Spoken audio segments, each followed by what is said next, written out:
저는 딸의 손을 놓았습니다. 강 한가운데서 일부러. 그 손은 차가웠습니다. 10살 딸아이의 손이 제 손가락에서 미끄러져 나가는 감촉은 15년이 지난 지금도 생생합니다. 엄마, 안 돼. 놓지 마. 엄마. 2007년 10월 15일 두만강. 물은 가슴까지 차올라 있었고 북한군 초소의 불빛이 우리를 찾고 있었습니다. 세 아이 중 한 명을 선택해야 했습니다. 셋 다 살릴 수 없었습니다. 그래서 저는 맏딸 수연이의 손을 놓았습니다. 연좌제. 한 사람이 탈북하면 3대가 처벌받는 북한의 법입니다. 수연이는 그날 밤 북한 쪽 강둑으로 돌아갔고 탈북 미수로 체포되어 정치범수용소에 수감되었습니다. 10살에. 오늘 저는 그날 밤으로 돌아갑니다. 수연이는 목소리를 낼 수 없습니다. 철조망 너머에 갇혀 있으니까요. 하지만 여러분은 들을 수 있습니다. 이 채널을 구독해 주신다면 수연이 같은 아이들의 이야기가 침묵 속에 묻히지 않을 수 있습니다. 기억이 곧 구원입니다. 이것은 용서받을 수 없는 선택을 한 어머니의 고백입니다. 물은 가슴까지 차올라 있었고 물살은 생각보다 강했습니다. 10살 딸아이 수연이가 제 오른손을 붙잡고 있었고 왼손으로는 8살 아들 준호를, 그리고 등에는 5살 막내 은지를 업고 있었습니다. 수연이가 떨리는 목소리로 말했습니다. 엄마, 나 못 가겠어. 너무 추워. 다리에 힘이 안 들어가. 그 순간 저는 알았습니다. 이대로 가면 넷 다 죽는다는 것을 알았습니다. 수연이의 체력이 한계에 달했습니다. 곧 물에 빠질 것입니다. 그리고 수연이를 구하려다 저까지 물에 빠지면 등에 업힌 은지도 왼손의 준호도 모두 함께 강물에 휩쓸려 갈 것이었습니다. 북한군 초소의 불빛이 점점 가까워지고 있었습니다. 손전등 불빛이 강물 위를 훑고 있었습니다. 우리를 찾고 있었던 겁니다. 제 머릿속에 계산이 스쳐 지나갔습니다. 수연이는 10살입니다. 수영을 조금 할 줄 압니다. 혼자 북한 쪽 강둑으로 돌아갈 수 있을지 모릅니다. 그곳에서 살아남을 방법이 있을지도 모릅니다. 하지만 준호는 8살, 은지는 5살입니다. 이 아이들은 어머니 없이 북한에서 절대 살아남을 수 없습니다. 그래서 저는 선택했습니다. 수연아 라고 불렀습니다. 그리고 거짓말을 했습니다. 엄마 손 놓고 뒤로 가. 북한 쪽으로 돌아가. 혼자 할 수 있지? 너는 헤엄칠 줄 알잖아. 엄마가 나중에 데리러 올게. 꼭 데리러 올게. 데리러 올 수 없다는 것을 저는 알고 있었습니다. 두만강을 한번 건너면 다시 돌아올 수 없습니다. 이것이 영원한 이별이라는 것을 알고 있었습니다. 하지만 말해야 했습니다. 아이에게 희망을 줘야 아이가 포기하지 않고 강둑까지 헤엄칠 테니까요. 수연이가 울부짖었습니다. 싫어. 엄마 손 안 놔. 나도 같이 갈 거야. 그 울음소리가 강물 소리보다 컸습니다. 북한군에게 들릴 만큼 컸습니다. 저는 수연이의 손가락을 하나하나 떼어냈습니다. 강제로 떼어냈습니다. 제 심장도 함께 찢어지는 것을 느끼면서 손가락을 떼어냈습니다. 수연이는 물속으로 가라앉기 시작했습니다. 저는 돌아볼 수 없었습니다. 돌아보면 다시 잡으려 할 것이고 그러면 모두 죽을 것이기 때문입니다. 앞만 보고 강을 건넜습니다. 은지를 등에 업고 준호의 손을 붙잡고 이를 악물고 걸었습니다. 뒤에서 수연이의 목소리가 들렸습니다. 엄마, 엄마라고 부르는 소리. 점점 작아졌습니다. 점점 멀어졌습니다. 그리고 어느 순간 들리지 않았습니다. 북한군이 총을 쐈습니다. 우리를 향해 쏜 것인지 경고 사격인지 알 수 없었습니다. 하지만 멈출 수 없었습니다. 마침내 중국 쪽 강둑에 도착했습니다. 브로커가 우리를 끌어올렸습니다. 빨리 가자고, 북한군이 온다고 재촉했습니다. 저는 비틀거리며 일어섰습니다. 준호와 은지를 확인했습니다. 두 아이는 살아 있었습니다. 숨을 쉬고 있었습니다. 그때 뒤를 돌아봤습니다. 강 한가운데 어둠 속에서 작은 그림자가 보였습니다. 수연이었습니다. 아이는 혼자 헤엄치고 있었습니다. 북한 쪽 강둑을 향해 필사적으로 팔을 젓고 있었습니다. 그 모습을 보는 순간 저는 무릎이 꺾였습니다. 비명을 지르고 싶었습니다. 하지만 소리를 낼 수 없었습니다. 북한군이 들을 테니까요. 입을 틀어막고 소리 없이 울었습니다. 브로커가 저를 끌었습니다. 가야 한다고, 지금 안 가면 다 잡힌다고 소리쳤습니다. 저는 수연이에게서 눈을 떼지 못한 채 뒷걸음질 쳤습니다. 수연이가 강둑에 도착하는 것을 봤습니다. 북한 쪽 강둑이었습니다. 아이가 강둑에 기어 올라가는 것을 봤습니다. 그리고 어둠 속으로 사라졌습니다. 그것이 제가 수연이를 본 마지막 모습이었습니다. 그날이 2007년 10월 15일이었습니다. 저는 그날 밤 세 자녀 중 한 명을 두만강에 남겨두고 왔습니다. 지금으로부터 15년 전의 일입니다. 하지만 제게는 어제 일처럼 생생합니다. 매일 밤 그 순간을 되살립니다. 수연이의 손을 놓던 그 순간을, 차가운 강물의 감촉을, 아이의 울음소리를. 사람들은 묻습니다. 어떻게 그런 선택을 할 수 있었느냐고, 어떻게 딸을 버릴 수 있었느냐고. 저는 대답합니다. 할 수 없었다고. 하지만 해야 했다고. 그것이 어머니였기 때문입니다. 세 자녀 중 2명이라도 살려야 하는 어머니였기 때문입니다. 하지만 그것이 옳은 선택이었는지 지금도 모르겠습니다. 이제부터 들려드릴 이야기는 그날 밤에 이르기까지의 과정입니다. 왜 제가 새 아이를 데리고 탈북을 결심했는지, 어떻게 준비했는지, 그리고 그날 밤 강에서 무슨 일이 있었는지를 말씀드리겠습니다. 그리고 그 후 15년 동안 제가 어떻게 살아왔는지도 말씀드리겠습니다. 이것은 한 어머니의 고백입니다. 용서받을 수 없는 선택을 한 어머니의 이야기입니다. 제 이름은 김미숙입니다. 가명입니다. 저는 1978년 북한 함경북도의 작은 도시에서 태어났습니다. 아버지는 탄광 노동자, 어머니는 농장 일꾼이었습니다.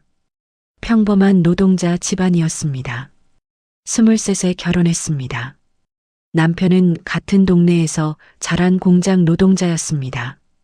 착한 사람이었습니다. 제게 손찌검 한 번 하지 않은 사람이었습니다. 결혼 1년 만에 수연이를 낳았습니다. 3kg이 넘는 건강한 아기를 낳았을 때의 기쁨은 말로 표현할 수 없었습니다. 2년 후에 준호를, 3년 후에 은지를 낳았습니다. 저는 새 아이를 키우며 행복했습니다. 가난했지만 행복했습니다. 하지만 1993년부터 상황이 달라졌습니다. 배급이 끊기기 시작한 겁니다. 처음에는 한 달에 한두 번, 그러다 점점 자주, 결국 아예 나오지 않았습니다. 사람들은 그것을 고난의 행군이라고 불렀습니다. 하지만 우리에게 그것은 행군이 아니었습니다. 지옥이었습니다. 배고픔은 처음에는 참을만 했습니다. 하루 이틀 굶는 것쯤은 견딜 수 있었습니다. 하지만 사흘, 나흘, 일주일이 지나면서 상황이 달라졌습니다. 아이들이 울기 시작했습니다. 배고프다고, 밥 달라고 울었습니다. 저는 아이들에게 줄 것이 없었습니다. 나무 껍질을 벗겨서 삶아 먹었습니다. 풀을 뜯어서 끓여 먹었습니다. 하지만 그것마저도 부족했습니다. 아이들이 말랐습니다. 수연이의 팔은 나뭇가지처럼 가늘어졌습니다. 갈비뼈가 다 보였습니다. 배만 불룩하게 나왔습니다. 영양실조 때문이었습니다. 준호는 더 심했습니다. 활발하던 아이가 점점 기력이 없어졌습니다. 하루 종일 누워만 있었습니다. 은지는 가장 위험했습니다. 막내라서 체력이 약했습니다. 몸이 차가웠습니다. 체온이 떨어지고 있었습니다. 어느 날 아침이었습니다. 수연이가 부엌으로 들어왔습니다. 그리고 쌀독을 열어봤습니다. 텅 비어 있었습니다. 수연이가 저를 바라봤습니다. 눈물이 그렁그렁한 눈으로 저를 바라봤습니다. 엄마, 우리 언제 밥 먹어요? 그 질문을 듣는 순간 제 가슴이 찢어지는 것 같았습니다. 저는 대답할 수 없었습니다. 모른다고, 엄마도 모른다고 말할 수밖에 없었습니다. 그날 저는 결심했습니다. 이곳을 떠나야겠다고, 어디든 가야겠다고, 아이들이 밥을 먹을 수 있는 곳으로 가야겠다고 결심했습니다. 그때 이웃 아주머니가 말했습니다. 중국에 가면 먹을 것이 있다고, 중국에서 일하면 돈을 벌 수 있다고, 거기는 밥이 넘친다고, 돼지도 우리보다 잘 먹는다고 말했습니다. 돼지가 우리보다 잘 먹는다는 그 말을 듣고 저는 울었습니다. 우리는 사람인데 중국 돼지만도 못한 삶을 살고 있었던 겁니다. 그날 밤 남편과 이야기했습니다.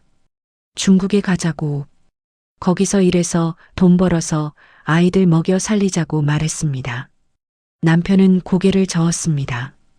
위험하다고, 잡히면 정치범수용소에 간다고, 가족 모두 끝난다고 말했습니다.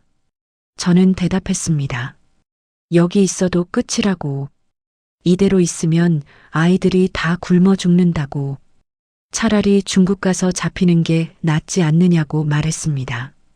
남편은 한참을 생각하더니 결국 고개를 끄덕였습니다. 그렇게 우리는 결정했습니다. 탈북을 하기로 한 겁니다. 처음 계획은 제가 혼자 가는 것이었습니다. 저 혼자 중국에 가서 일하고 돈을 벌어서 북한에 있는 가족들에게 보내는 것이었습니다. 하지만 브로커를 만나고 생각이 바뀌었습니다. 브로커는 경고했습니다. 당신이 중국에 가 있는 동안 여기 남은 가족들이 연좌제로 끌려갈 수 있다고 말했습니다. 연좌제.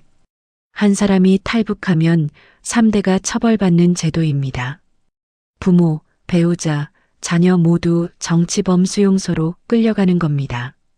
저는 그 말을 듣고 결정했습니다. 온 가족이 함께 가기로 한 겁니다. 남편과 저, 그리고 세 아이 모두 함께 탈북하기로 했습니다. 한 명이라도 남으면 그 사람이 끌려갈 테니까요. 브로커는 가격을 불렀습니다. 어른 한 명당 300만 원, 아이들은 반감. 북한 돈으로 총 1200만 원이 필요했습니다. 저는 그 돈이 없었습니다. 그 돈의 10분의 1도 없었습니다. 하지만 방법을 찾아야 했습니다. 1년 동안 돈을 모으기로 했습니다. 2006년부터 2007년까지 1년 동안 저는 미친 듯이 일했습니다.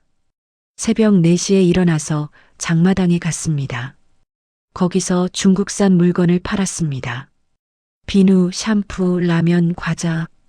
북한에서는 구할 수 없는 것들이었습니다. 하루에 몇천 원씩 벌었습니다. 많을 때는 10,000원도 벌었습니다. 적을 때는 2,000원밖에 못 벌었습니다. 그렇게 번 돈을 한 푼도 쓰지 않고 모았습니다. 아이들에게 미안했습니다. 어느 날 저녁이었습니다. 수연이가 물었습니다. 엄마, 우리 왜 이렇게 밥을 조금 먹어요? 다른 집은 고기도 먹던데 우리는 왜 옥수수죽만 먹어요? 저는 수연이의 머리를 쓰다듬었습니다. 조금만 참아. 나중에 맛있는 거 많이 사줄게. 거짓말이었습니다. 나중이 아니라 지금 사주고 싶었습니다. 하지만 돈을 아껴야 했습니다. 탈북 자금을 모아야 했으니까요. 남편도 일했습니다. 공장 일이 끝나면 밤에 몰래 나가서 중국인들이 운영하는 공사장에서 막노동을 했습니다. 불법이었습니다. 잡히면 처벌받는 일이었습니다. 하지만 할 수밖에 없었습니다. 남편은 한 달에 20만 원 정도를 벌었습니다. 그것도 모두 모았습니다. 저와 남편이 1년 동안 번 돈을 합치면 약 800만 원 정도였습니다. 아직 400만 원이 부족했습니다. 집을 팔기로 했습니다. 남편 부모님이 물려준 집이었습니다. 작은 집이었지만 우리 집이었습니다. 하지만 선택의 여지가 없었습니다. 집을 팔거나 아이들이 굶어 죽거나 둘 중 하나였습니다. 집은 400만 원에 팔렸습니다. 헐값이었습니다. 원래 가격의 절반도 안 되는 가격이었습니다. 하지만 급하게 팔아야 했기 때문에 어쩔 수 없었습니다. 그렇게 모은 돈이 1200만 원이 되었습니다. 브로커에게 돈을 주었습니다. 브로커는 돈을 세어보고 고개를 끄덕였습니다. 그리고 날짜를 정했습니다. 2007년 10월 15일. 그날 밤 떠나기로 했습니다. 한 달 동안 준비했습니다. 가장 중요한 것은 아이들을 훈련시키는 것이었습니다. 수연이는 10살이었지만 헤엄을 칠 줄 몰랐습니다. 북한에서는 일반 주민들이 수영장에 갈 수 없었습니다. 강에서 수영하는 것도 금지되어 있었습니다. 탈북을 막기 위해서였습니다. 하지만 두만강을 건너려면 헤엄을 쳐야 했습니다. 저는 몰래 아이들을 데리고 강으로 갔습니다. 사람들이 없는 새벽에 갔습니다. 그리고 물에 들어가는 연습을 시켰습니다. 수연이는 무서워했습니다. 물이 무섭다고 못하겠다고 울었습니다. 저는 엄하게 말했습니다. 해야 한다고. 이것을 못하면 중국에 못 간다고. 계속 여기서 배고프게 살아야 한다고 말했습니다. 수연이는 울면서 물에 들어갔습니다. 2주일 동안 매일 새벽 연습했습니다. 어느 날 새벽 수연이가 처음으로 혼자 10m를 헤엄쳤습니다. 저는 그때 안았습니다. 수연이를 꼭 안아주었습니다. 잘했어. 우리 수연이 정말 잘했어. 수연이가 웃었습니다. 오랜만에 보는 수연이의 웃음이었습니다. 저는 그 웃음을 보며 생각했습니다. 이 아이를 꼭 살려야겠다고. 중국에 가서 배불리 먹이고 웃게 해주겠다고 다짐했습니다. 하지만 그때 저는 몰랐습니다. 한 달 후 제가 그 아이의 손을 놓게 될 거라는 것을 몰랐습니다. 준비는 계속되었습니다. 검은색 옷을 구했습니다. 밤에 눈에 띄지 않으려면 어두운 색 옷을 입어야 했습니다. 운동화도 샀습니다. 중국산 운동화였습니다. 북한 운동화보다 튼튼했습니다. 먹을 것도 준비했습니다. 옥수수 범벅을 만들어서 말렸습니다. 그것을 천에 싸서 챙겼습니다. 출발 닷새 전이었습니다. 보이부원이 집에 왔습니다. 심장이 멈추는 줄 알았습니다. 탈북 계획을 들켰나? 브로커가 신고했나? 온갖 생각이 스쳤습니다. 하지만 다른 일이었습니다. 보이부원은 동네 인민반장을 찾고 있었습니다. 다른 집을 찾다가 잘못 온 것이었습니다.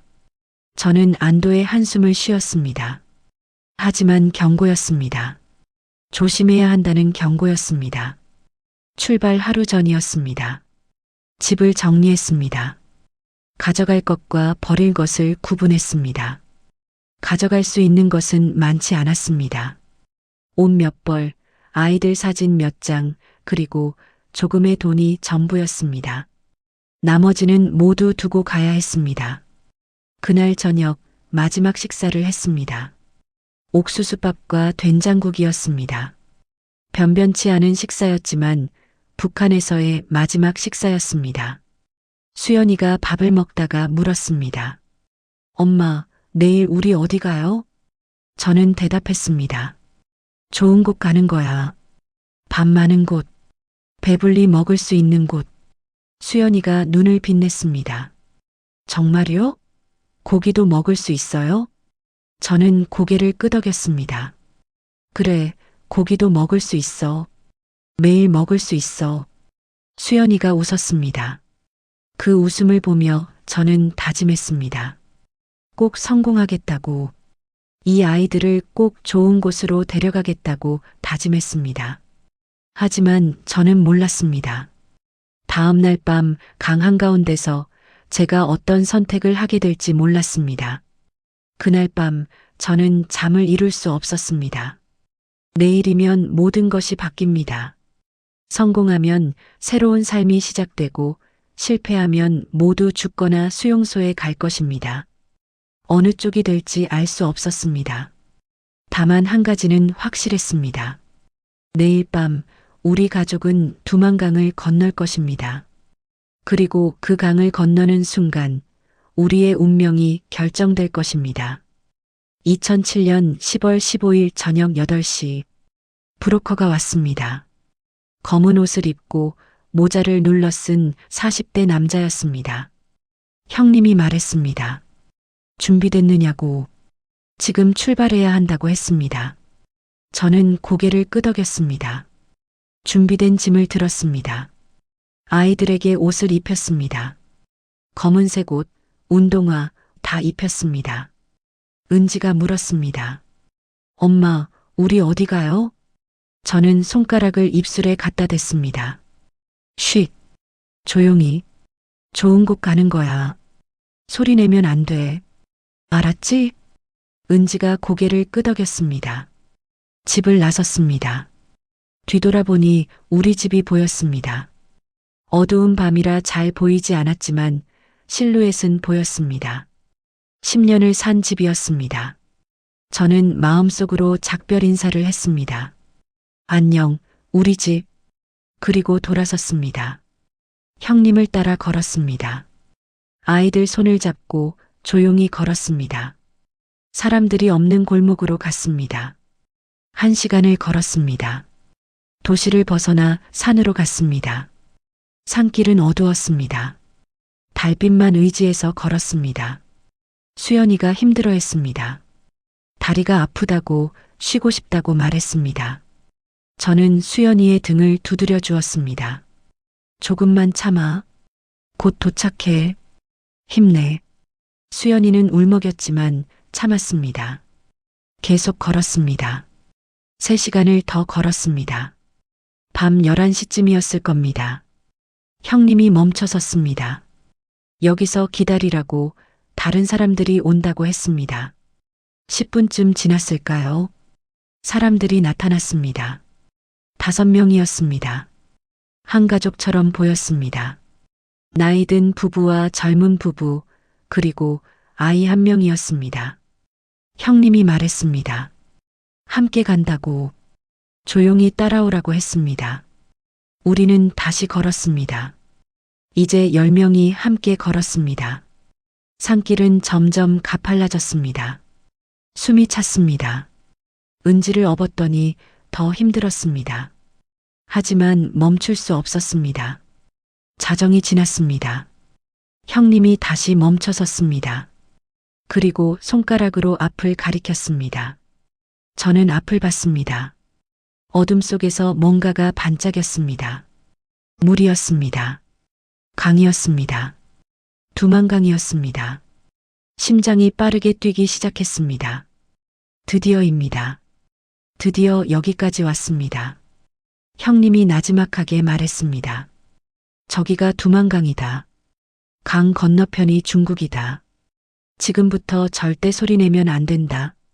숨소리도 죽여라. 북한군 초소가 저 위에 있다. 불빛 보이지? 저놈들이 우리를 찾고 있다. 들키면 총 쏜다. 알겠나? 모두 고개를 끄덕였습니다. 형님이 계속 말했습니다. 강물은 차갑다. 하지만 참아야 한다. 물이 가슴까지 찬다. 애들은 업어야 한다. 천천히 가라. 급하게 가면 물소리가 난다. 천천히 조용히 가야 한다. 알겠나? 다시 고개를 끄덕였습니다.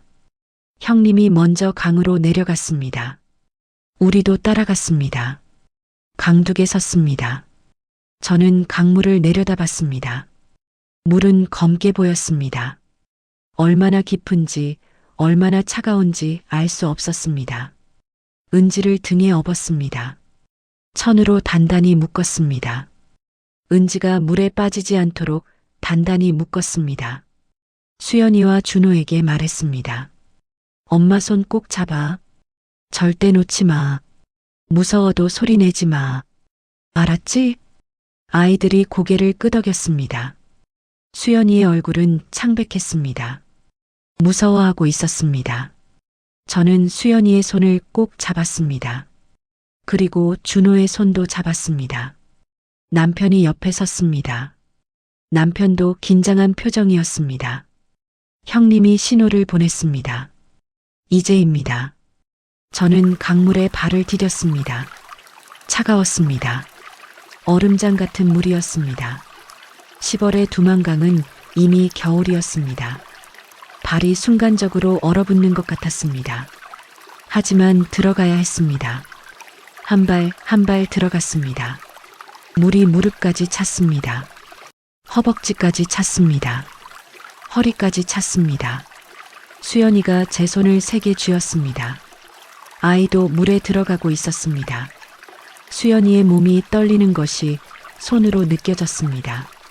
준호도 떨고 있었습니다. 하지만 소리는 내지 않았습니다. 이를 악물고 참고 있었습니다. 저는 앞으로 나아갔습니다. 물살이 있었습니다. 생각보다 강했습니다. 물이 저를 밀었습니다. 중심을 잡기 힘들었습니다. 은지가 등에서 움직였습니다. 엄마, 무서워 라고 작은 목소리로 말했습니다. 저는 대답할 수 없었습니다. 소리를 내면 안 되니까요. 그냥 손으로 은지의 다리를 두드려줬습니다. 괜찮아. 엄마가 있어. 라는 의미였습니다. 강 중간쯤 왔을 때였습니다. 물이 가슴까지 차올랐습니다. 수연이가 더 이상 걸을 수 없게 됐습니다. 키가 작아서 물이 수연이의 목까지 차올랐습니다. 수연이가 허우적거리기 시작했습니다. 저는 수연이를 잡았습니다. 그리고 속삭였습니다. 헤엄쳐. 연습했잖아. 할 수 있어. 수연이가 헤엄을 치기 시작했습니다. 하지만 물살 때문에 힘들어했습니다. 제 손을 놓치지 않으려고 필사적으로 매달렸습니다. 그때였습니다. 불빛이 보였습니다. 북한군 초소에서 손전등 불빛이 이쪽으로 움직이고 있었습니다. 형님이 손짓으로 신호를 보냈습니다. 멈춰라. 움직이지 마라. 우리는 물속에서 멈춰 섰습니다. 숨을 죽였습니다. 손전등 불빛이 강물 위를 훑쳤습니다. 천천히 움직였습니다. 우리를 찾고 있었습니다. 저는 기도했습니다. 제발 우리를 발견하지 마. 제발. 불빛이 우리 쪽으로 왔습니다. 가까워졌습니다. 10m, 5m, 2m, 그리고 지나갔습니다. 불빛이 다른 쪽으로 향했습니다. 저는 안도의 한숨을 쉬고 싶었지만 참았습니다. 형님이 다시 신호를 보냈습니다. 계속 가라. 우리는 다시 움직이기 시작했습니다. 하지만 그때였습니다. 수연이가 말했습니다. 엄마, 나 못 가겠어. 목소리가 떨렸습니다. 울먹이는 소리였습니다. 저는 수연이를 봤습니다. 아이의 얼굴은 새하얗게 질려 있었습니다. 입술이 파랗게 변해 있었습니다. 저체온증이 시작되고 있었습니다. 수연이가 계속 말했습니다. 너무 추워. 다리에 힘이 안 들어가. 엄마, 나 무서워. 저는 다급하게 속삭였습니다. 조금만 참아. 거의 다 왔어. 힘내. 하지만 수연이는 계속 약해지고 있었습니다. 제 손을 잡은 힘도 약해지고 있었습니다. 그리고 저는 느꼈습니다. 이대로 가면 안 된다는 것을 느꼈습니다. 수연이가 곧 물에 빠질 것입니다. 그리고 저는 수연이를 구하려다 은지와 준호를 위험에 빠뜨릴 것입니다. 그때 제 머릿속에 그 생각이 스쳤습니다. 선택해야 한다는 생각이었습니다. 세 아이 모두를 잃을 것인가? 아니면 한 아이를 희생해서 나머지 둘을 살릴 것인가? 답은 정해져 있었습니다. 하지만 실행하기는 너무 어려웠습니다. 제 손 안에서 수연이의 손이 점점 차가워지고 있었습니다. 시간이 없었습니다. 그래서 저는 말했습니다. 수연아, 엄마 손 놓고 뒤로 가. 북한 쪽으로 돌아가. 혼자 할 수 있지? 너는 헤엄칠 줄 알잖아. 엄마가 나중에 데리러 올게. 꼭 올게. 수연이가 울음을 터뜨렸습니다. 싫어. 엄마 손 안 놔. 나도 같이 갈 거야. 수연이가 더 세게 제 손을 붙잡았습니다. 하지만 저는 손을 뿌리쳤습니다. 손가락 하나하나를 떼어냈습니다. 수연이가 비명을 질렀습니다. 엄마, 엄마. 그 소리가 강물 위에 울려 퍼졌습니다. 북한군 초소에서 불빛이 다시 이쪽으로 향했습니다. 형님이 다급하게 손짓했습니다. 빨리, 빨리 가. 저는 수연이에게서 손을 완전히 떼어냈습니다. 그리고 앞으로 나아갔습니다. 뒤돌아보지 않았습니다. 수연이의 울음소리가 들렸습니다. 엄마, 엄마 하고 부르는 소리가 들렸습니다. 하지만 저는 걸었습니다. 앞만 보고 걸었습니다. 준호의 손을 잡고 은지를 업고 저는 강을 건넜습니다. 총소리가 들렸습니다. 북한군이 총을 쏜 겁니다. 우리를 향해 쏜 것인지 경고 사격인지 알 수 없었습니다. 하지만 멈출 수 없었습니다. 저는 더 빠르게 걸었습니다. 물을 헤치고 앞으로 나아갔습니다. 마침내 강 건너편에 도착했습니다. 중국이었습니다. 형님이 저를 끌어올렸습니다. 빨리 가자고, 숨어야 한다고 말했습니다. 저는 비틀거리며 일어섰습니다. 온몸이 떨렸습니다. 추위 때문인지 두려움 때문인지 알 수 없었습니다. 준호와 은지를 확인했습니다. 두 아이는 살아 있었습니다. 얼굴이 파랗게 질려 있었지만 숨을 쉬고 있었습니다. 그때 저는 뒤를 돌아봤습니다. 강 한가운데 어둠 속에서 작은 그림자가 보였습니다. 수연이었습니다. 아이는 북한 쪽으로 헤엄치고 있었습니다. 혼자서 필사적으로 헤엄치고 있었습니다. 저는 그 모습을 보며 무릎이 꺾였습니다. 수연아 라고 부르고 싶었습니다.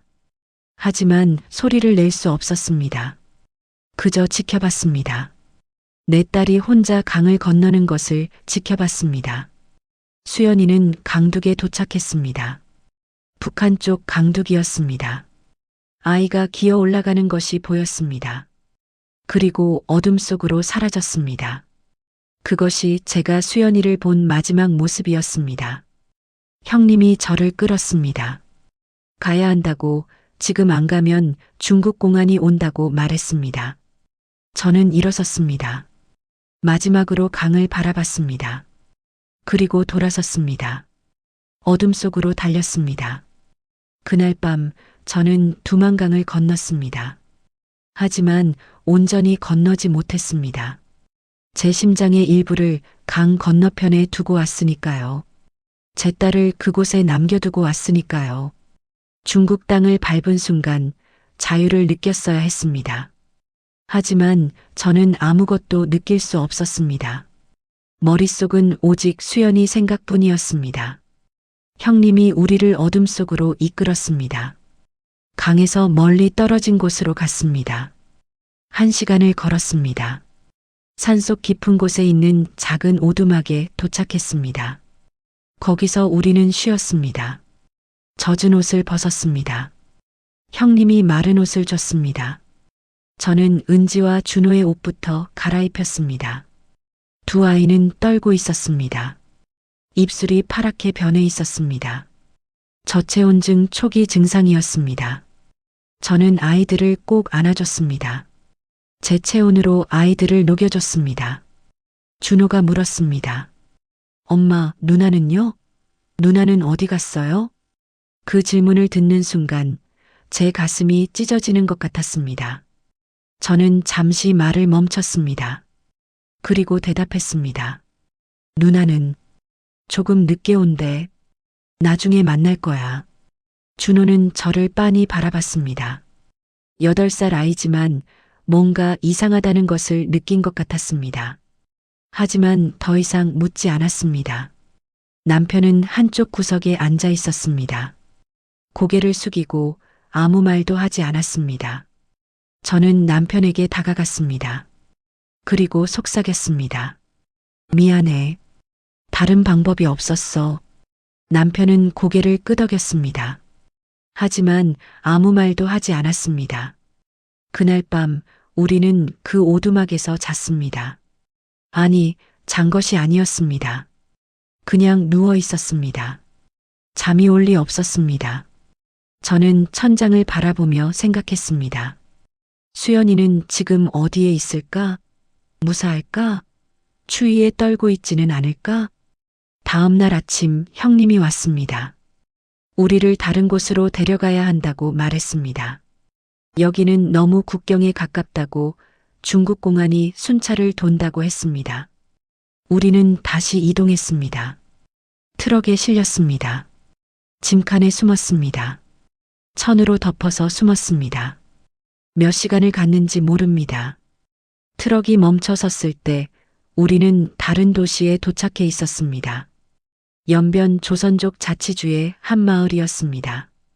거기서 우리는 조선족 교포 한 분을 만났습니다. 김 선생님이라고 불렀습니다. 나이 든 남자분이었습니다. 탈북자들을 돕는 분이었습니다. 김 선생님이 우리에게 방 한 칸을 제공했습니다. 작은 방이었지만 안전했습니다. 거기서 우리는 한 달을 머물렀습니다. 그 한 달 동안 저는 밤마다 악몽을 꿨습니다. 꿈속에서 수연이가 나타났습니다.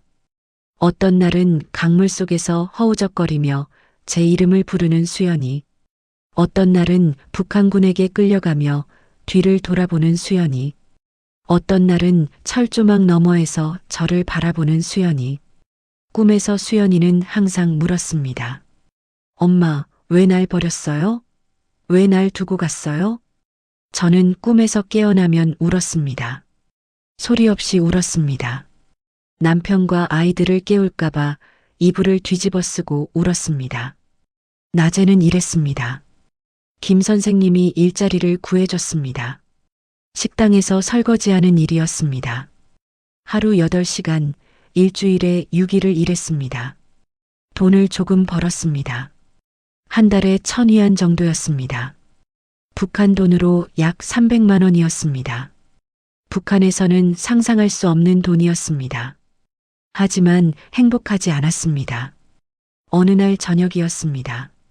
식당 주방에서 설거지를 하고 있었습니다. 사장님이 직원들에게 저녁을 차려줬습니다. 밥과 국, 고기 반찬까지 있었습니다. 저는 밥상을 받아들고 자리에 앉았습니다. 그런데 갑자기 손이 멈췄습니다. 밥상이 4개였어야 했는데 3개밖에 없었습니다. 아니, 집에서는 5개였어야 했는데 이제는 4개. 아니, 4개도 아니고 3개. 수연이 몫이 없었습니다. 그 순간 젓가락을 들 수 없었습니다. 목이 메었습니다. 사장님이 물었습니다. 왜 안 먹어요? 입맛 없어요? 저는 고개를 저었습니다. 아니라고, 괜찮다고 말하고는 억지로 밥을 먹었습니다. 하지만 모래를 씹는 것 같았습니다. 준호가 가끔 물었습니다. 엄마, 누나는 언제 와요? 처음 며칠은 저는 대답했습니다. 곧 올 거야. 조금만 기다려. 하지만 일주일, 2주일, 한 달이 지나도 수연이는 오지 않았습니다. 준호는 더 이상 묻지 않게 되었습니다. 아이도 느낀 것 같았습니다. 누나는 오지 않을 거라는 것을 느낀 것 같았습니다. 한 달이 지나고 김 선생님이 말했습니다. 한국으로 가야 한다고. 여기 있으면 언젠가 중국 공안에게 잡힐 거라고 말했습니다. 중국 공안은 탈북자를 잡아서 북한으로 송환합니다. 그러면 정치범수용소에 가거나 처형당할 수도 있습니다. 그래서 우리는 한국으로 가기로 했습니다. 루트는 이랬습니다. 중국에서 라오스로 가고, 라오스에서 태국으로 가고, 태국에서 한국 대사관에 가서 보호를 요청하는 것이었습니다. 그 과정에 또 돈이 필요했습니다. 1인당 2,000달러. 우리 가족 넷이니까 8,000달러가 필요했습니다. 저는 돈이 없었습니다. 김 선생님이 빌려줬습니다. 한국 가서 갚으라고, 천천히 갚으면 된다고 말했습니다. 고마웠습니다. 그분이 아니었으면 우리는 한국에 올 수 없었을 겁니다. 중국에서 6개월을 더 머물렀습니다. 총 7개월을 중국에서 살았습니다. 그리고 2008년 5월 우리는 라오스로 떠났습니다. 버스와 기차를 타고 중국을 가로질렀습니다. 며칠이 걸렸습니다. 위험한 여정이었습니다. 하지만 무사히 라오스에 도착했습니다. 거기서 다시 태국으로 갔습니다. 태국에 도착했습니다. 방콕으로 갔습니다. 한국 대사관을 찾아갔습니다. 대사관 문을 두드렸습니다. 직원이 나왔습니다. 저는 한국말로 말했습니다. 저는 북한에서 왔습니다. 도와주세요. 직원은 우리를 안으로 안내했습니다. 그날부터 우리는 한국행 절차를 밟았습니다. 몇 주가 걸렸습니다. 신원 확인, 인터뷰, 건강검진, 여러 절차를 거쳤습니다. 그리고 마침내 2008년 7월 우리는 한국행 비행기에 올랐습니다. 비행기가 이륙했습니다. 창밖으로 구름이 보였습니다. 파란 하늘이 보였습니다. 저는 창밖을 보며 생각했습니다. 수연아, 엄마는 이제 한국에 간다. 너를 두고 가는 게 아니야. 엄마는 한국에 가서 돈을 벌어서 너를 데려올 거야. 꼭 데려올 거야. 하지만 그것이 가능한 일인지 저는 알 수 없었습니다. 다만 한 가지는 확실했습니다. 제가 살아있는 한 수연이를 잊지 않을 것이라는 것. 그리고 언젠가 어떻게든 수연이를 다시 만날 것이라는 것. 그것이 제가 할 수 있는 유일한 다짐이었습니다. 2008년 7월 인천공항에 도착했습니다. 비행기에서 내렸을 때 저는 실감이 나지 않았습니다. 정말 여기가 대한민국인가? 정말 자유의 땅에 온 것인가? 공항은 북한에서 본 어떤 건물보다 컸습니다. 반짝반짝 빛나는 바닥, 높은 천장, 수많은 사람들. 모든 것이 꿈 같았습니다.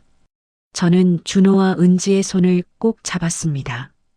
아이들도 놀란 표정이었습니다. 남편은 말이 없었습니다. 수연이를 두고 온 뒤로 남편은 변했습니다. 공항에서 통일부 직원들이 우리를 맞이했습니다. 환영한다고, 이제 안전하다고 말했습니다. 우리는 하나원으로 갔습니다. 하나원은 북한 이탈 주민 정착 지원 시설이었습니다.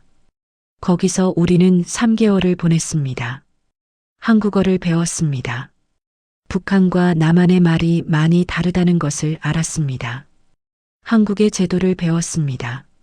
민주주의, 자유, 인권을 배웠습니다. 직업 훈련도 받았습니다.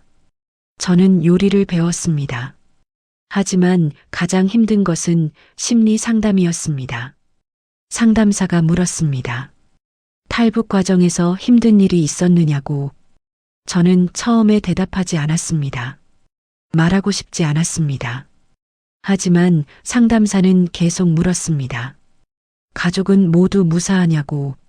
저는 결국 울음을 터뜨렸습니다. 그리고 말했습니다. 딸을 두만강에 두고 왔다고. 제가 딸의 손을 놓았다고. 제가 딸을 버렸다고 말했습니다. 상담사는 제 손을 잡았습니다. 당신 잘못이 아니라고. 선택의 여지가 없었다고. 당신은 최선을 다한 것이라고 말했습니다. 하지만 저는 믿을 수 없었습니다. 최선이라고요? 내 딸을 버린 것이 최선이라고요? 상담을 여러 번 받았습니다. 하지만 나아지지 않았습니다. 3개월 후 하나원을 나왔습니다. 정부에서 집을 지원해 줬습니다. 서울 근처의 작은 도시에 있는 아파트였습니다. 작은 투룸이었지만 우리 가족에게는 충분했습니다. 저는 일자리를 찾았습니다. 식당에서 일하기 시작했습니다. 주방 보조였습니다. 월급은 150만 원 정도였습니다. 남편도 일을 찾았습니다. 공장에서 일했습니다. 준호와 은지는 학교에 갔습니다. 처음에는 적응이 어려웠습니다. 북한에서 왔다고 말투가 이상하다고 놀림을 받았습니다. 준호가 울면서 집에 왔습니다. 학교 가기 싫다고 친구들이 자기를 왕따 시킨다고 울었습니다. 저는 준호를 안아줬습니다. 괜찮아. 시간이 지나면 적응할 거야. 힘내. 하지만 제 마음도 아팠습니다. 겉으로는 안정된 생활이었습니다. 집이 있고 일이 있고 아이들이 학교에 다니고 먹을 것이 충분했습니다. 하지만 속은 텅 비어 있었습니다. 어느 날 밤이었습니다. 저녁 식사를 준비하고 있었습니다. 밥을 짓고 국을 끓이고 반찬을 놓고 있었습니다. 그런데 습관적으로 그릇을 4개 꺼냈습니다. 준호, 은지, 남편, 그리고 수연이. 수연이 목까지 꺼낸 겁니다. 저는 그 그릇을 들고 멍하니 서 있었습니다. 수연이는 없습니다. 이제 그릇은 3개면 됩니다. 하지만 제 손은 습관적으로 4개를 꺼내고 있었습니다. 저는 그 그릇을 도로 넣으면서 울었습니다. 남편과의 관계도 나빠졌습니다.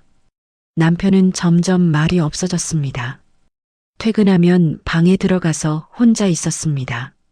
어느 날 저는 물었습니다. 당신도 저를 원망하나요? 제가 수연이를 버린 것을 원망하나요? 남편은 오랫동안 말이 없었습니다. 그리고 말했습니다. 원망하지 않소. 하지만 당신을 볼 때마다 그날 밤이 생각나오. 수연이가 생각나오. 그게 괴로워서 못 견디겠소. 그날 이후 우리는 더 이상 대화하지 않았습니다. 1년이 지났습니다. 2009년이 되었습니다. 저는 북한 인권단체를 찾아갔습니다. 수연이 소식을 알 수 있을까 싶어서였습니다. 그곳 활동가가 말했습니다. 어렵다고. 북한에 있는 특정 개인의 소식을 알기는 거의 불가능하다고 말했습니다. 하지만 시도는 해볼 수 있다고 했습니다. 중국에 있는 브로커들에게 연락해서 알아볼 수 있다고 했습니다. 저는 부탁했습니다. 제발 알아봐 달라고. 돈은 얼마든지 내겠다고 말했습니다. 몇 달이 지났습니다. 소식이 없었습니다. 그러다 1년 후 2010년 봄이었습니다. 단체에서 연락이 왔습니다. 수연이 소식을 알아냈다고 사무실로 오라고 했습니다. 저는 달려갔습니다. 활동가가 말했습니다. 당신 딸이 살아있다고. 하지만 상황이 좋지 않다고 말했습니다. 저는 숨이 막혔습니다. 살아있다고요? 수연이가 살아있다고요? 활동가가 계속 말했습니다. 당신 딸은 두만강을 건너다 실패한 것으로 기록되었다고. 탈북 미수로 잡혔다고 말했습니다. 그리고 연좌제 때문에 정치범수용소에 수감되었다고 했습니다. 그 말을 듣는 순간 저는 바닥에 주저앉았습니다. 정치범수용소, 북한에서 가장 끔찍한 곳입니다. 그곳에 수감되면 평생 나오지 못합니다. 굶주림과 노동과 폭력 속에서 죽을 때까지 살아야 합니다. 제 딸이 그곳에 있다는 겁니다. 10살 어린아이가 정치범수용소에서 2년째 살고 있다는 겁니다. 저는 비명을 질렀습니다. 목이 터져라 소리를 질렀습니다. 왜 하필 수연이가, 왜 내 딸이, 왜 그 아이가 그런 곳에 있어야 하는가. 활동가가 저를 진정시키려 했습니다. 하지만 저는 진정할 수 없었습니다. 제가 한 선택이 결국 수연이를 지옥으로 보낸 겁니다. 차라리 그날 밤 온 가족이 함께 죽었어야 했습니다. 차라리 탈북을 시도하지 말았어야 했습니다. 그랬다면 수연이는 적어도 수용소에는 가지 않았을 겁니다. 그날 이후 저는 무너졌습니다. 일을 그만뒀습니다. 방에 누워서 천장만 바라봤습니다. 먹지도 않았습니다. 밥맛이 없었습니다. 준호와 은지가 걱정했습니다. 엄마 괜찮아요? 엄마 밥 먹어요. 저는 대답할 수 없었습니다. 한 달이 지났습니다. 저는 결심했습니다. 더 이상 이렇게 살 수 없다고, 일어나야 한다고 생각했습니다. 수연이를 위해서라도 일어나야 했습니다. 저는 다시 일을 시작했습니다. 그리고 돈을 모으기 시작했습니다. 목표는 하나였습니다. 수연이를 북한에서 빼내는 것입니다. 불가능에 가까운 일이었습니다. 정치범 수용소에서 사람을 빼내는 것은 거의 불가능합니다. 하지만 시도는 해봐야 했습니다. 저는 브로커들을 만났습니다. 돈을 얼마든지 내겠다고 말했습니다. 하지만 모두 고개를 저었습니다. 불가능하다고, 정치범 수용소는 탈출이 안 된다고 말했습니다. 그래도 저는 포기하지 않았습니다. 계속 알아봤습니다. 그리고 기적적으로 한 브로커를 만났습니다. 그는 말했습니다. 가능성이 아주 낮지만 시도는 해볼 수 있다고. 하지만 돈이 많이 든다고 말했습니다. 얼마나 필요하냐고 물었습니다. 3만 달러라고 했습니다. 한국 돈으로 약 3,500만 원이었습니다. 저는 그 돈이 없었습니다. 하지만 방법을 찾아야 했습니다. 저는 더 열심히 일했습니다. 낮에는 식당에서 일하고 밤에는 편의점에서 야간 알바를 했습니다. 하루에 4시간만 잤습니다.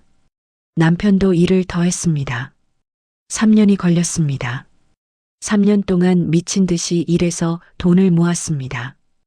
2013년 드디어 3만 달러를 모았습니다. 브로커에게 돈을 줬습니다. 그리고 부탁했습니다. 제발 제 딸을 구해달라고, 제 딸을 살려달라고 간청했습니다. 브로커는 약속했습니다. 최선을 다하겠다고. 6개월이 지났습니다.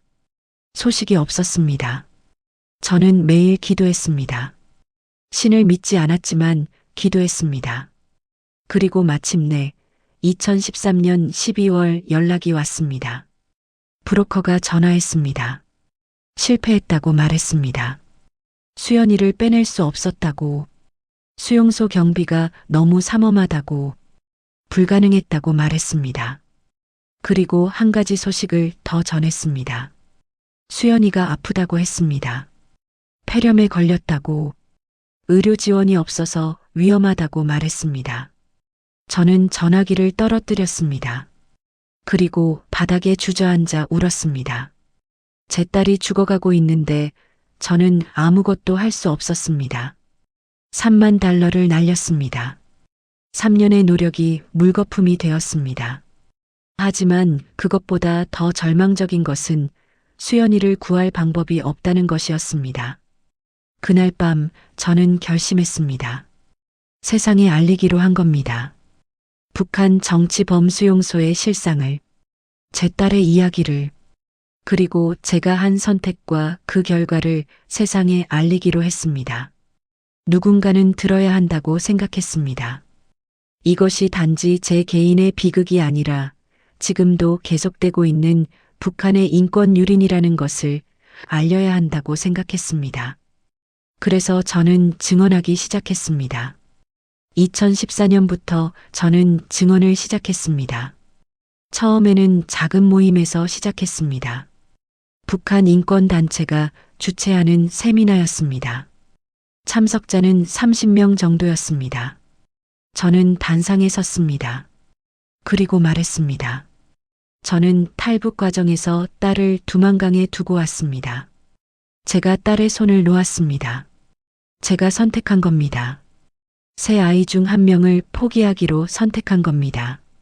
청중은 숨을 죽이고 들었습니다. 저는 계속 말했습니다.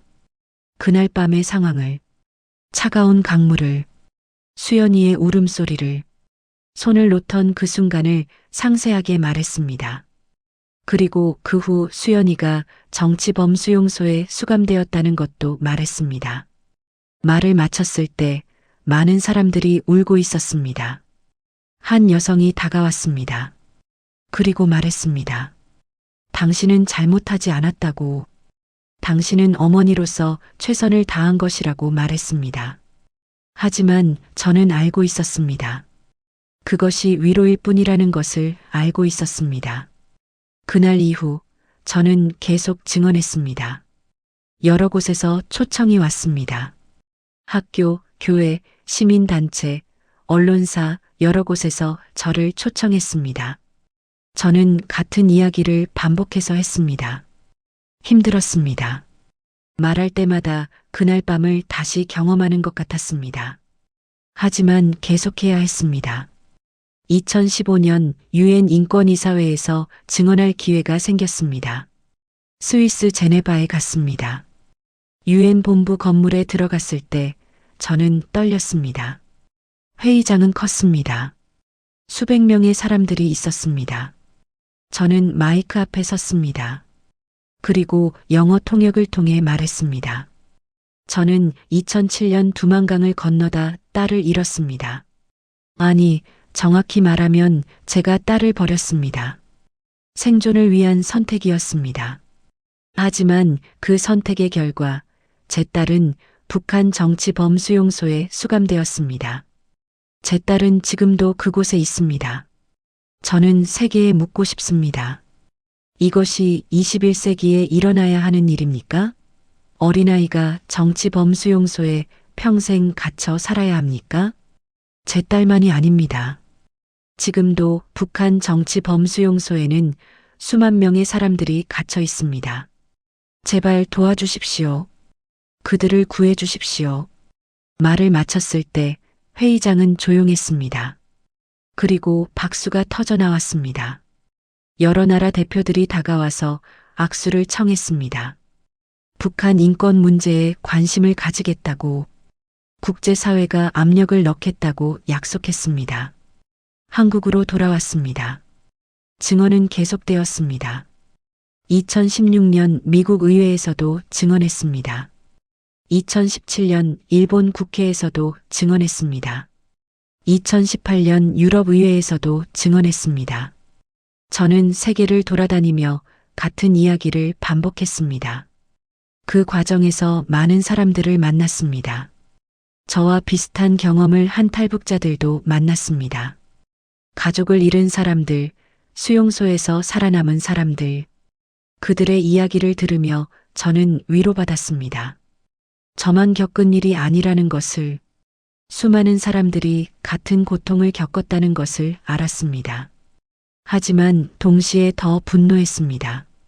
왜 이런 일들이 21세기에도 계속되고 있는가? 2020년이었습니다. 코로나 팬데믹 때문에 증언 활동이 중단되었습니다. 해외에 나갈 수 없었습니다. 하지만 온라인으로 계속했습니다. 화상회의로 증언했습니다. 어느 날 이메일 한 통을 받았습니다. 독일에 사는 한 여성이 보낸 메일이었습니다. 메일에는 이렇게 쓰여 있었습니다. 미숙 씨의 증언을 듣고 제 인생이 바뀌었습니다. 저는 평범한 주부였습니다. 북한 인권에 관심이 없었습니다. 하지만 당신의 이야기를 듣고 가만히 있을 수 없었습니다. 저는 독일에서 북한 인권 단체를 만들었습니다. 지금 60명의 회원이 있습니다. 우리는 독일 정부에 압력을 넣고 있습니다. 북한 정치범 수용소 문제를 의제로 올리도록 노력하고 있습니다. 당신의 이야기가 저를 움직였습니다. 감사합니다. 저는 그 메일을 읽으며 울었습니다. 제 이야기가 누군가를 움직였습니다. 그리고 그 사람이 다른 사람들을 움직였습니다. 작은 변화였습니다. 하지만 변화였습니다. 그 후로 비슷한 메일을 여러 통 받았습니다. 미국에서, 영국에서, 호주에서, 일본에서 사람들이 움직이고 있었습니다. 2021년 다시 해외 증언이 재개되었습니다. 미국에 갔을 때 한 대학생이 다가왔습니다. 젊은 여학생이었습니다. 그녀가 말했습니다. 저는 작년에 당신의 온라인 증언을 들었습니다.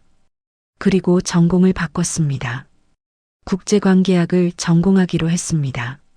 나중에 유엔에서 일하고 싶습니다. 북한 인권 문제를 해결하는 일을 하고 싶습니다. 저는 그 학생을 안아줬습니다. 고맙다고, 정말 고맙다고 말했습니다. 2023년이었습니다. 한국 국회에서 북한 인권법 개정안이 통과되었습니다. 정치범 수용소 생존자와 가족들에 대한 지원이 강화되었습니다. 작은 진전이었지만 진전이었습니다. 2024년 또 다른 소식이 있었습니다. 유엔이 북한 정치범 수용소에 대한 특별조사단을 구성했습니다. 국제사회가 움직이고 있었습니다. 느리지만 움직이고 있었습니다. 저는 그때 깨달았습니다. 제 증언이 헛되지 않았다는 것을. 수연이를 직접 구출할 수는 없었지만 제 이야기가 세상을 조금씩 바꾸고 있었습니다. 그리고 언젠가 그 변화가 쌓이고 쌓이면 수용소 문이 열릴지도 모른다는 희망을 가지게 되었습니다.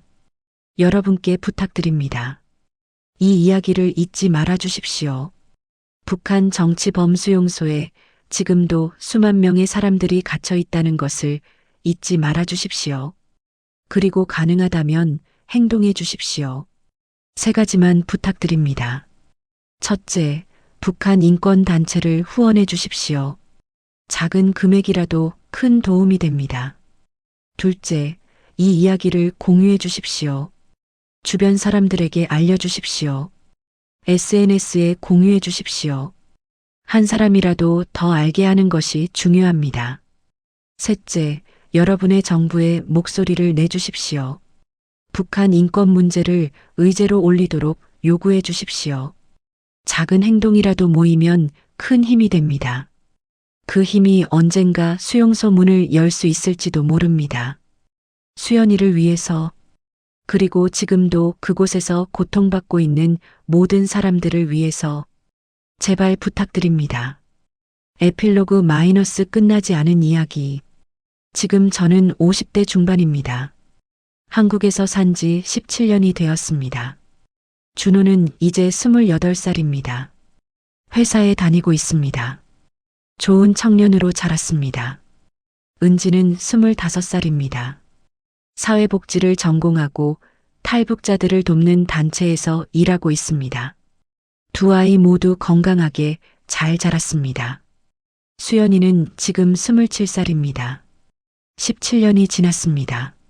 소식은 여전히 없습니다. 살아있을까요? 모릅니다. 하지만 저는 믿고 싶습니다. 수연이가 어디선가 살아있다고, 버티고 있다고 믿고 싶습니다. 오늘도 저는 강을 꿈꿉니다. 두만강을 꿈꿉니다. 꿈속에서 저는 수연이의 손을 놓지 않습니다. 끝까지 붙잡고 갑니다. 하지만 그것은 꿈일 뿐입니다.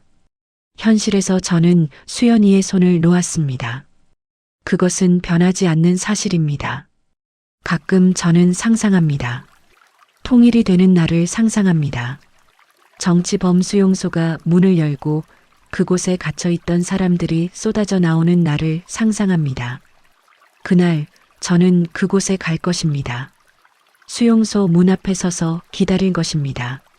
나오는 사람들 하나하나를 살필 것입니다. 수연이를 찾을 것입니다. 그리고 만약 수연이를 만난다면 저는 무릎 꿇고 빌 것입니다. 미안하다고, 용서해달라고. 수연이는 저를 용서해 줄까요? 모르겠습니다. 하지만 그래도 괜찮습니다. 수연이가 살아만 있다면 저를 원망하더라도 그래도 괜찮습니다. 저는 김미숙입니다. 가명입니다. 저는 2007년 두만강을 건너다 딸을 잃었습니다. 아니, 제가 딸의 손을 놓았습니다. 17년이 지난 지금도 저는 그날 밤을 잊지 못합니다. 평생 잊지 못할 것입니다. 이것이 제 십자가입니다. 제 속죄입니다. 그리고 제가 계속 살아가는 이유입니다. 수연이를 위해서, 그리고 아직도 북한에서 고통받고 있는 모든 사람들을 위해서 저는 계속 증언하겠습니다. 감사합니다.